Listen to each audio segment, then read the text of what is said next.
Jadi ibu-ibu wanita sekalian, insya-Allah sebagai penutupnya, saya bernekat insya-Allah. Tadi ada lagi saya lagi saya nekat, saya khabar di hadapan para wanita sekalian, dan saya harap wanita ni, kita orang kampung ke apa kau, Allah tak pandang semua tu.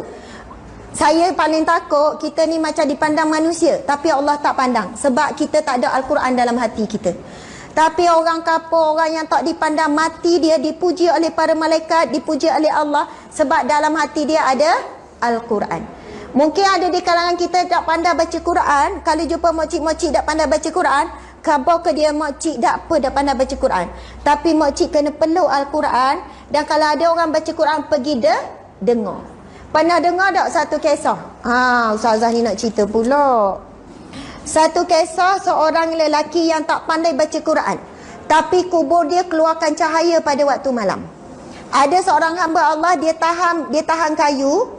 Dia lalu ke kubur tu, dia nampak kubur keluar cahaya. Dia pergi tahan dengan kayu sebab esok pagi dia nak pergi cari siapa tuan kubur ni.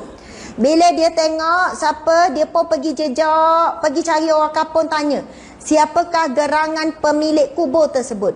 Sampailah dia jumpa sebuah rumah yang buruk saja. Lepas tu jumpa dengan isteri arwah.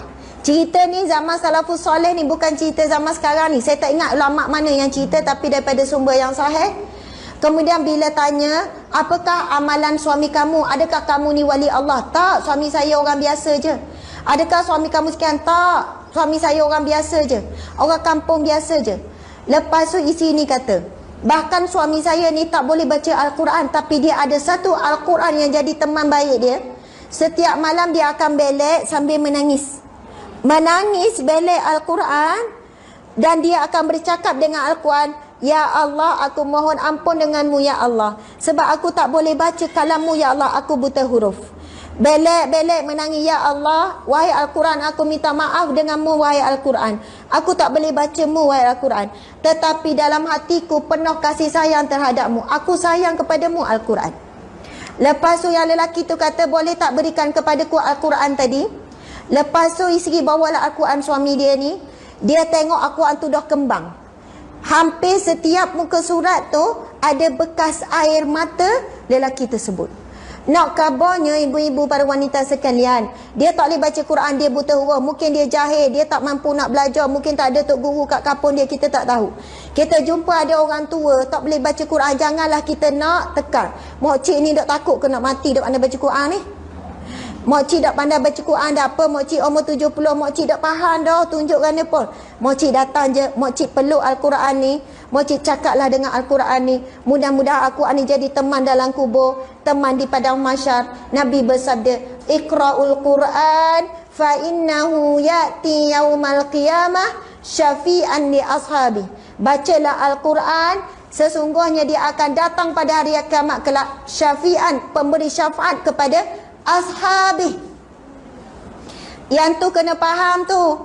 Ashabi ni kepada sahabat karib kepada Al-Quran. Ashab, sahabat. Jadi tanya pada diri kita, adakah kita jadi sahabat kepada Al-Quran? Kalau sehari setengah jam bukan sahabat lagi tu. Kalau sehari dua muka surat bukan sahabat tu.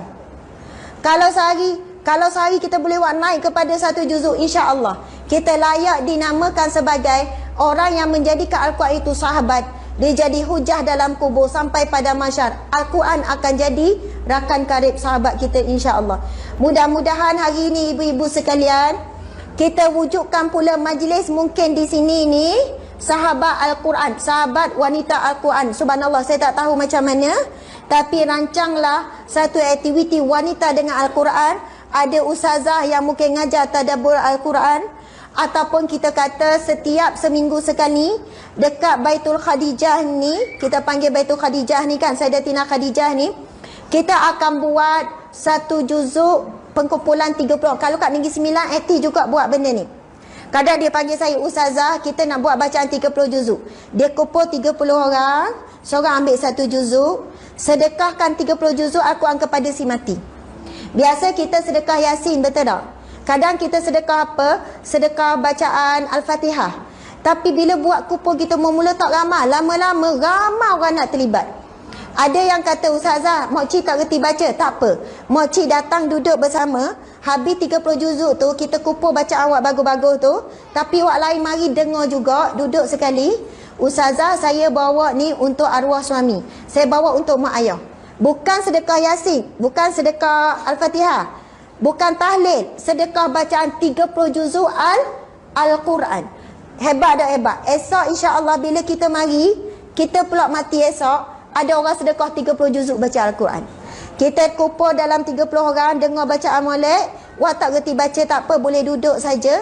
Suasana orang besuk ni berubah mencintai Al-Quran. Kita nak dekatkan manusia dengan Allah, kena dekatkan dengan Al-Quran. Nak dekatkan manusia dengan perjuangan Islam, dekatkan dengan Al-Quran. Sebab Al-Quran itulah mujizat satu-satunya yang masih kekal sampai hari kiamat. Ikatan kita dengan Rasulullah pun ikatan kita dengan Al-Quran. Sebab apa? Rasulullah tinggalkan kita benda ni lah, Al-Quran. InsyaAllah mudah-mudahan ya para ibu sekalian,